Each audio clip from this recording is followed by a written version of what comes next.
দফায় এক দাবি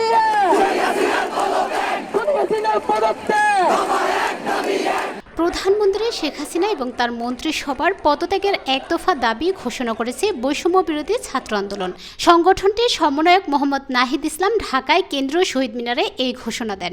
শনিবার বিকেলে শহীদ মিনারে সমবেত ছাত্র জনতার উদ্দেশ্যে বক্তব্য দেন নাহিদ। তিনি বলেন, প্রধানমন্ত্রী শেখ হাসিনা এবং তার মন্ত্রিসভাকে পদত্যাগ করতে হবে।